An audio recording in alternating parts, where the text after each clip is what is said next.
My name is Denise, and I'm 26 years old. When I got engaged to James, I thought I was the luckiest woman alive. He was gentle, thoughtful, and loved me in a way that made the world feel safe. We'd met at a charity run 3 years earlier, two ordinary people from working class families trying to build something meaningful. But even back then, I should have noticed the cracks. James came from a household where every choice was made for him. His parents, Robert and Linda, ran their home like a miniature kingdom.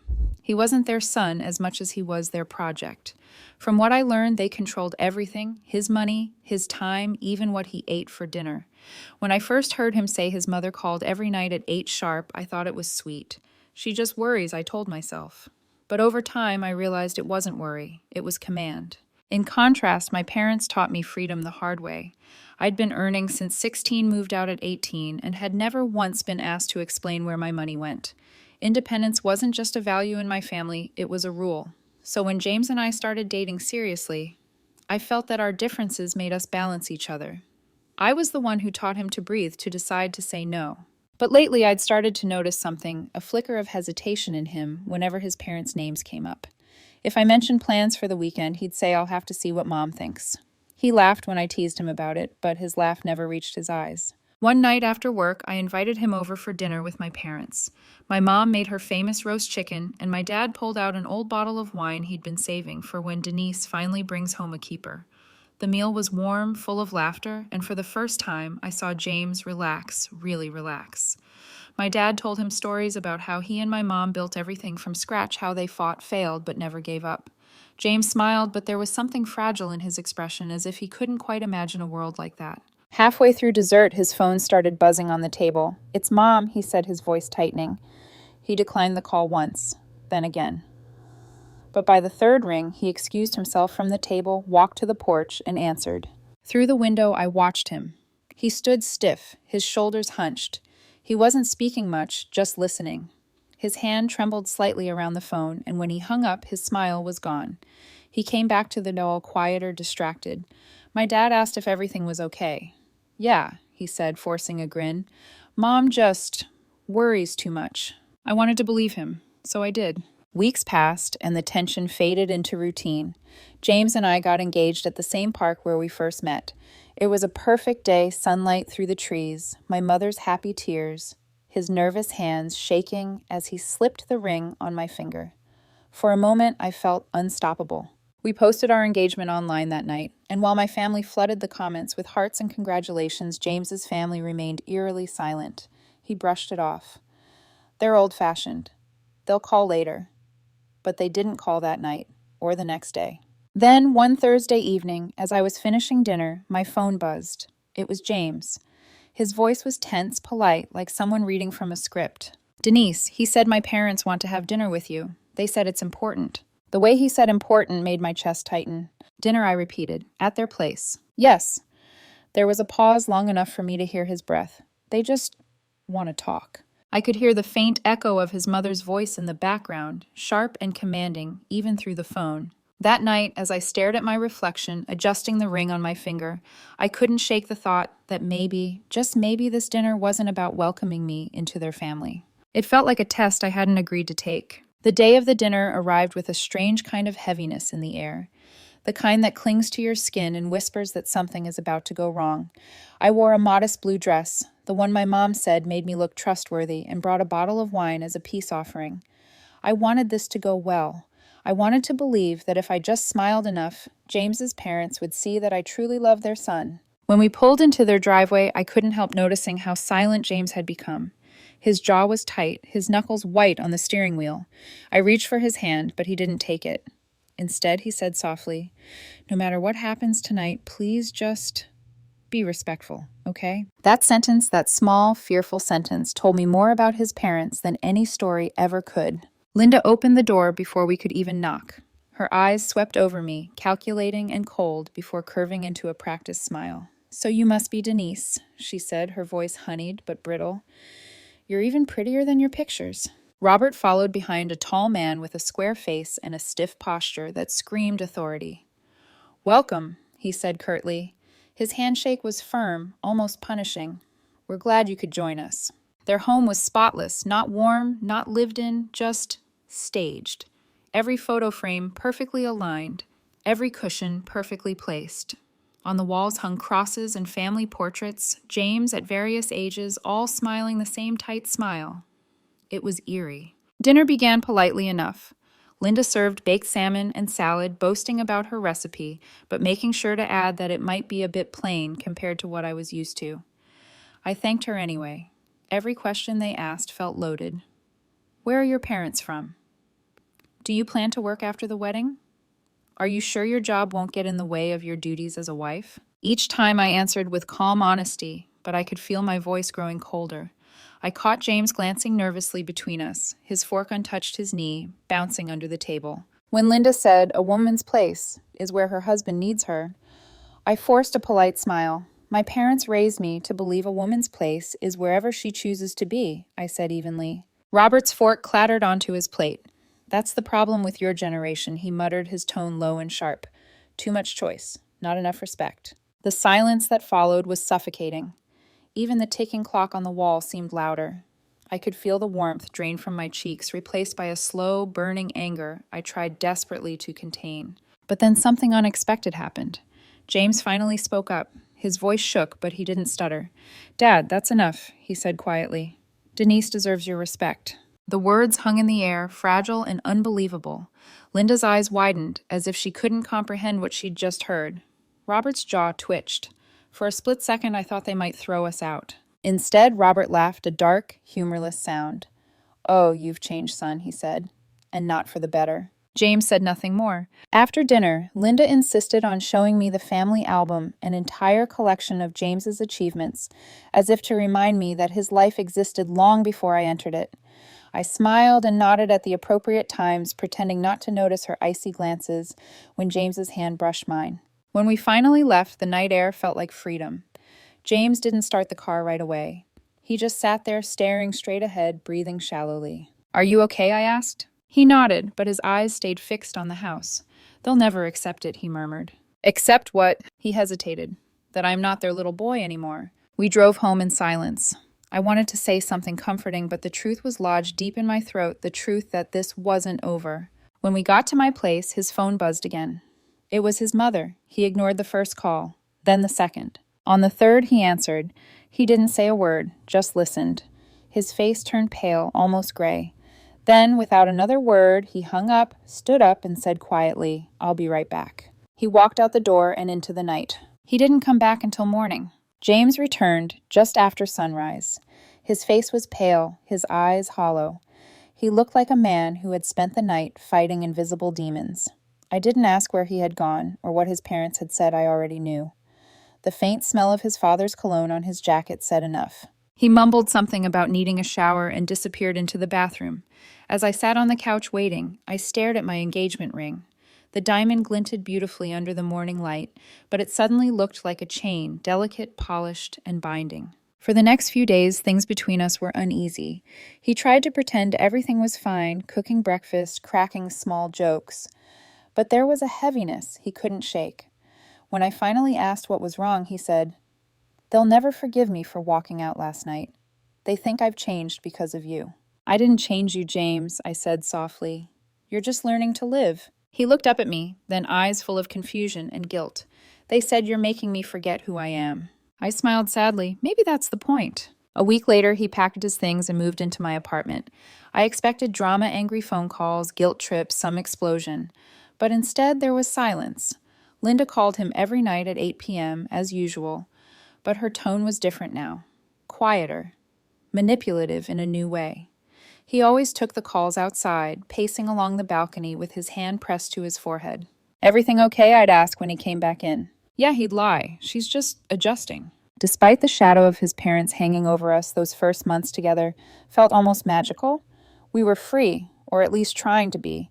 We cooked dinner side by side, danced barefoot in the kitchen, binge-watched movies until dawn. James laughed more. He looked alive in a way I'd never seen before. My parents adored him.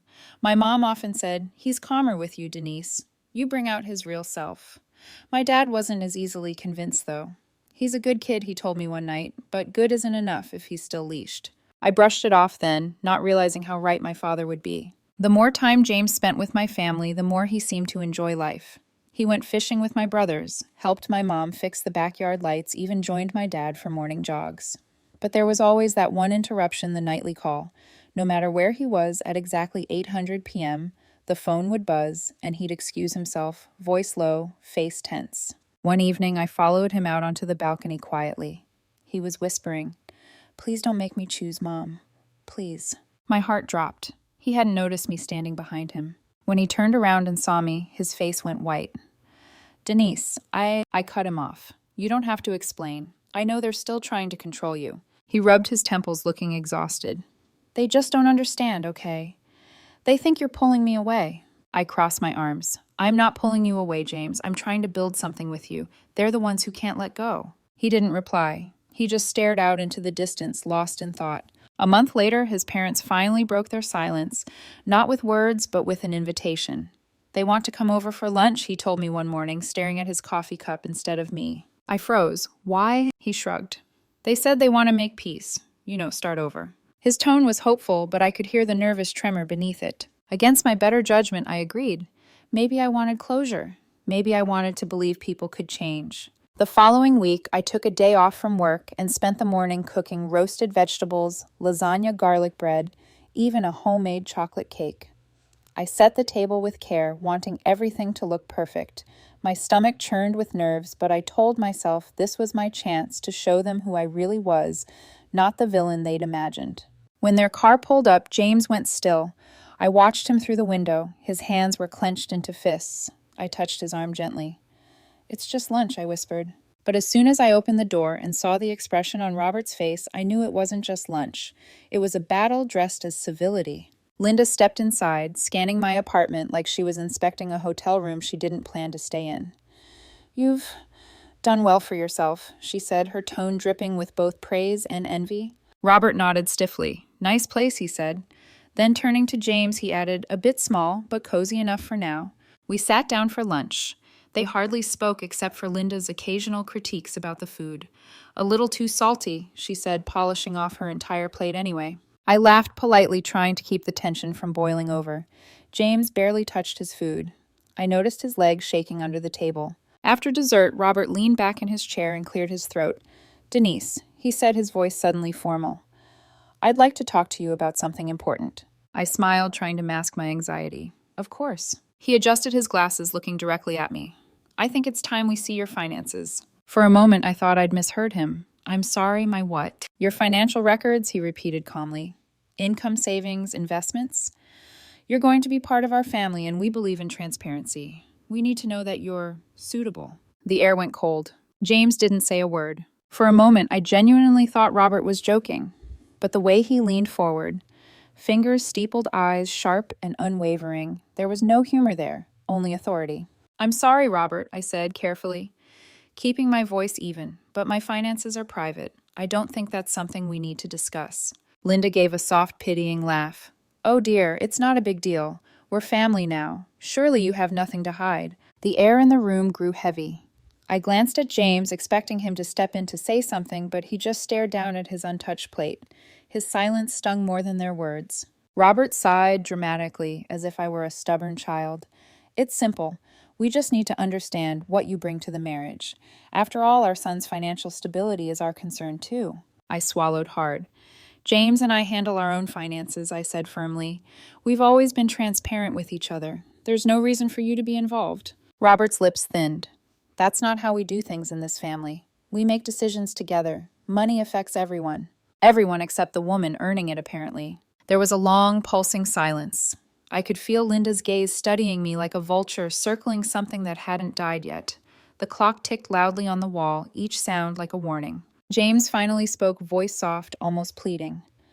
Maybe just show them Denise, so they'll stop worrying." My heart dropped. So they'll stop worrying. That was his reasoning. To appease them, not protect me. I felt something in me break, but I forced a smile. "Fine," I said coldly, "if it'll help everyone sleep better tonight." I walked into my office and came back with a folder, my savings, my investments, the records of every hard-earned paycheck since I was 16. I placed it on the table between them like evidence. Robert flipped through the pages silently.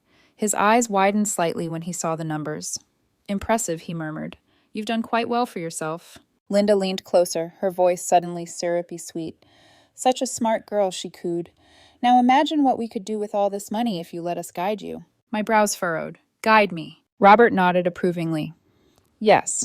Once you're married, I'll take care of managing your finances, both of yours. It's the tradition in our family. I've always handled the household funds. It's what keeps things stable." I stared at him, certain I'd misheard. "You mean, you want control over my accounts?" He looked offended by the question. "Control? No. Just management. You'll still have access, of course, but it's best if I handle the details. You can focus on being a good wife." The calmness in his tone made my stomach turn. Linda chimed in gently.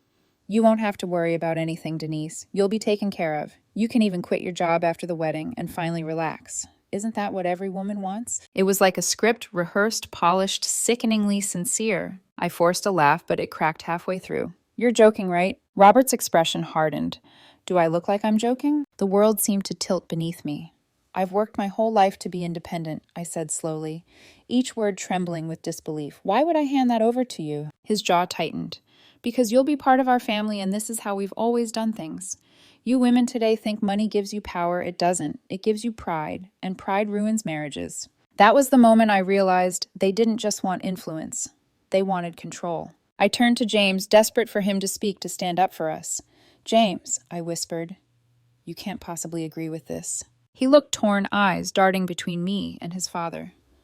"They just want to help Denise," he said finally. "It's how they've always handled things." The sound of my heartbeat filled the room. Help. They wanted to help by erasing me. Linda clasped her hands, smiling as if sealing a deal.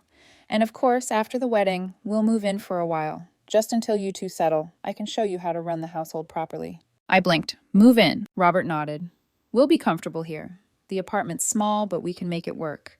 It'll be nice having family close. Besides, it's better if you don't live alone once James starts working more hours. He'll need home-cooked meals and a quiet home." I stared at them in utter disbelief. Every word they spoke twisted my stomach tighter. "So let me get this straight," I said quietly. "You want to control my money, move into my home, and make me quit my job." Robert met my gaze, his expression cool and patronizing. "Yes, for your own good. You'll thank us one day." I felt my hands trembling, but I refused to let them see fear. "You're wrong," I said softly. "I'll never thank you for trying to own me." Linda gasped. "That's not how you speak to your elders, young lady." "I'm not your daughter," I snapped. "And I never will be." The tension exploded. Robert slammed his hand on the table. "You're disrespecting our family." "Your family disrespected me the moment you treated my independence like an illness," I said sharply. James finally stood up, but instead of defending me, he turned toward his parents. "Please, let's not fight," he said weakly. The disappointment in his eyes wasn't for them, it was for me. And in that moment, I knew something had shattered that could never be repaired. The silence that followed was deafening. No one moved, no one spoke. Only the steady hum of the refrigerator filled the room like a distant warning that everything normal was about to collapse. I looked at James, searching for the man I'd fallen in love with, the one who used to laugh with me under the rain, the one who once said he admired my independence. But all I saw now was fear. Fear of his parents, fear of confrontation, fear of becoming his own person. "James," I said softly, almost pleading, "please tell me you don't agree with them." He hesitated. I think they're trying to protect us. You don't understand how they are, Denise. It's not control, it's love," I interrupted, my voice trembling. Because where I come from, love doesn't sound like a threat. Robert leaned back in his chair, crossing his arms. "You're young. You'll learn. When you marry into a family, you follow its traditions. That's how order is kept." Linda nodded. "A wife should respect her husband's family. That's the foundation of a peaceful marriage." My chest tightened with disbelief. "And what about respect for me, for my life, for my choices?" Linda's voice hardened. "You've already made enough choices, haven't you? You've worked long enough. You've made your money. Now it's time to settle down and take care of your husband like a proper woman." I could taste the bitterness in my mouth. "A proper woman," I repeated slowly, "or a silent one?" Robert slammed his palm against the table, making the glasses rattle. "Watch your tone," he thundered. "You think you're better than us because you make a little money. You're nothing without family, and you will not speak to me like that in my presence." My pulse pounded in my ears. I could feel my body trembling, but I refused to look away. "You don't get to raise your voice at me in my own home." His face darkened, eyes narrowing. "In your home," he sneered. "Not for long, young lady. When you marry my son, it becomes our home. Everything you have will belong to this family, including your attitude. James looked mortified, but still said nothing. His silence was a knife twisting deeper into me. Say something, I whispered, voice cracking. Please. He opened his mouth, but the words that came out broke me. Maybe.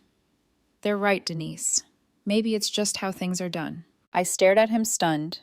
You want me to give up my career, my money, my freedom? He sighed heavily, like the conversation exhausted him. I just want peace. My parents think it's better this way. If we want kids, someone has to stay home. And that someone is me, I finished, my voice bitter. Because heaven forbid your children find out their mother earns more than their father, right? His face reddened. Don't twist my words. I'm not twisting anything, I said coldly. I'm seeing things exactly as they are. Robert smirked. Finally, she's catching on. That was it, the final spark. I stood up so abruptly that my chair scraped harshly against the floor. Get out, I said quietly. Linda blinked in shock. Excuse me. I said, get out. Robert's jaw dropped. You can't just throw us out. We're your family now. No, I interrupted, voice trembling but steady. You are my fiancé's parents, nothing more. Linda's lips curled into a sneer. You'll regret this, Denise. No woman who disrespects her in-laws ever ends up happy. I met her glare with one of my own. If being unhappy means being free from your control, I'll take that any day. Robert's nostrils flared. You're ungrateful. After everything, you think you can talk to us this way. Ungrateful. I laughed, the sound sharp and bitter. You came into my home, insulted me, and demanded control over everything I've worked for. You don't want a daughter-in-law, you want another servant. Watch your words, he warned. I already have, I said coldly. Now watch the door. James finally stood, his expression torn between anger and shame. Denise, please don't do this. You're overreacting. Overreacting. My voice cracked, the weight of betrayal pressing down on me. I defended you against your parents for years, James. I believed you were trying to grow away from them, not become another version of them. I just don't want to fight, he murmured. Then you should have spoken when they disrespected me, I said sharply. But you didn't. You just sat there and watched. His face softened with guilt. I love you. Then act like it, I whispered. Because right now, I don't see love. I see a man too afraid to choose. Robert's voice cut through the tension like a blade. Enough of this nonsense. Come, James. We're leaving. We'll talk sense into you later. Linda followed him, muttering something about ungrateful women and broken homes. But as she reached the door, she turned and glared at me. You'll regret walking away from this family. People like you always do. I didn't answer. I didn't need to. The silence spoke for me. When the door finally shut behind them, I turned to James. I can't marry you, I said quietly. His eyes widened. Denise, please. I can't, I repeated. Because love shouldn't require me to give up who I am. He stood frozen, like the world had stopped turning. Please leave, I whispered. For a long moment, he didn't move. Then slowly, he took off his ring and placed it on the table. You're making a mistake, he said softly. I met his eyes one last time. No, James. For the first time, I'm not. He left without another word. When the door closed, I sank to the floor, tears falling faster than I could stop them. The house was quiet, painfully quiet, but for the first time, it belonged entirely to me. That night, I sat on the kitchen floor long after James left, surrounded by the silence he'd abandoned. The lasagna on the counter had gone cold, the candles had burned down to stubs, and my engagement ring gleamed faintly under the flickering light, a promise that had meant everything only hours ago now reduced to a quiet betrayal made of glass and gold. I barely slept. My phone kept buzzing on the table, messages, missed calls, voicemails. James, his parents. The notifications lit up the dark room like tiny ghosts. I didn't answer any of them. Every time I reached for the phone, my hand froze halfway. By morning, I was numb. I called my mom and told her everything. My voice trembling, words tumbling out faster than my breath. She didn't interrupt. She just listened. Then she said in that calm, steady tone that always made me feel like a child again. We're coming over. Within an hour, my parents were at my door. My dad was still wearing his work clothes, his tie slightly crooked, his jaw clenched tight. When I opened the door, he didn't ask a single question. He just wrapped me in his arms. My mom joined the hug, her hands gently rubbing my back. For a moment, I let myself fall apart completely. When I could finally speak, I told them everything. The dinner, the demands, the silence. My mother's expression shifted from disbelief to outrage, while my dad's eyes darkened like thunderclouds. Those people are insane, my mom said. And James, he let them treat you like that. I nodded silently. My dad took a deep breath and said quietly, Good thing you ended it when you did, because if I'd been there, they wouldn't have walked out so easily. Despite everything, I let out a small broken laugh. It was the first sound that didn't hurt. My brothers arrived later that afternoon, furious and ready for war. We'll go get his stuff, my eldest brother said. He doesn't get to come back here. I don't want to see any of them again, I whispered. You won't, my dad said firmly. We'll make sure of that. Over the next few days, they helped me pack up every trace of James, his clothes, his books, even the stupid coffee mug he left in the sink every morning. My mom stayed overnight, refusing to leave me alone. At night, she'd make tea and sit by my bed telling me stories about how she once walked away from a man who tried to control her before she met my dad. I was scared too, she said softly, brushing my hair back from my face. But the moment I chose myself, the world stopped feeling like a cage. Her words settled deep in my chest. A few days later, I finally checked my messages. There were dozens. James's apologies, his parents' guilt trips, a few thinly veiled threats about how I'd ruined their family's reputation. James, I'm sorry. I didn't mean to hurt you. I was just trying to keep the peace. James. Please, Denise. We can fix this. I'll talk to them. James. They won't stop calling me. They're saying I let them down because of you. Linda. You don't understand what you've done to our family, Robert. You're a foolish girl who doesn't know how the world works. I didn't reply to any of them. Instead, I blocked their numbers. But the peace was short-lived. 3 days later, my doorbell rang. I glanced at the security camera feed and froze. It was them. Linda and Robert stood outside my door, dressed neatly, their faces unreadable. My blood ran cold. I texted my family group chat immediately. Denise, they're here. Dad, don't open the door. I'm coming now. But while waiting for him to arrive, I made a mistake. I opened the door. They smiled like wolves in sheep's clothing. Denise, Linda said, her tone sickly sweet. We just want to talk. I think you've said enough, I replied, gripping the door frame. Please, she pleaded. We want to apologize. Just 5 minutes. That's all. I hesitated against my better judgment. Some small part of me, the part that still believed in closure, wanted to believe them. So I stepped aside and let them in. Linda walked in first, glancing around as if inspecting for flaws. Robert followed his heavy steps echoing through the apartment. The air grew dense again, just like that night at dinner. Linda began softly. We came here to say we're sorry for how things went. We might have been a little harsh. I folded my arms. A little harsh. Robert exhaled through his nose. All right, maybe more than a little. But you have to understand we're parents. Everything we do is for our son. Controlling him isn't love, I said quietly. He frowned. You think independence is love? You think defying family is happiness? I clenched my jaw. I think real family doesn't come with conditions. Linda tried to defuse the tension, her smile brittle. Let's not argue. We all want what's best for James. Then let him live his life, I said. Let me live mine. Robert shook his head slowly as if I were a foolish child. You'll regret this. You think you're strong now, but you'll end up alone, just like every woman who chooses pride over family. Before I could respond, I heard footsteps outside my father's voice calling my name. Relief washed over me as he stepped into the doorway. The moment Robert saw him, his expression darkened. We were having a private conversation, he said stiffly. My dad gave a cold laugh. Not in my daughter's house, you're not. Robert bristled. We just want to resolve this. There's nothing to resolve, my dad said firmly. She ended things. You need to leave. Linda's voice wavered, pretending innocence. We only came because she didn't return our calls. My father's eyes hardened. You've already said enough over the phone. Now get out before I call the police. Robert's composure cracked. How dare you threaten me? I'm not threatening, my dad said calmly. I'm promising. The tension in the room thickened like fog. Linda's mask finally slipped and she spat. You've ruined our son's life. My dad took a step forward. No. You did that when you taught him control was the same as love. And in that moment, I realized something I hadn't before. For the first time, I wasn't afraid of them anymore. Because I wasn't standing alone. Robert's face flushed crimson. His jaw clenched so tightly I thought his teeth might break. You have no right to talk to me like that, he hissed at my father. Your daughter disrespected our family, humiliated our son, and destroyed everything we built. My father's tone was calm, but there was steel underneath. If your family was built on control and fear, maybe it needed to be destroyed. Linda gasped as if she'd been slapped.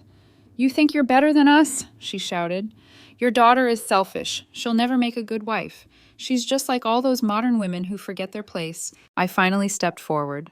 My voice trembled, but I refused to let them see weakness. I didn't forget my place, Linda. I found it. And it's not beneath anyone's feet. Robert turned toward me, his eyes full of contempt. You think independence will keep you warm at night? You'll come crawling back, you'll see. Women like you always end up miserable. Before I could respond, my dad raised his hand slightly, not to stop me, but to take control of the situation. You need to leave, right now. Robert ignored him and stepped closer to me instead. His presence was heavy, suffocating the same oppressive air he carried that day at lunch. You owe my son an apology, he said, voice low, but shaking with anger. You embarrassed him in front of both families. You made him look weak. I took a slow breath. If James looks weak, it's because he chose to be silent. Robert's eyes flared. Watch your mouth. I did, I said quietly. For too long. The sound of my father's voice cut through the room like thunder. That's enough. Robert turned on him furious.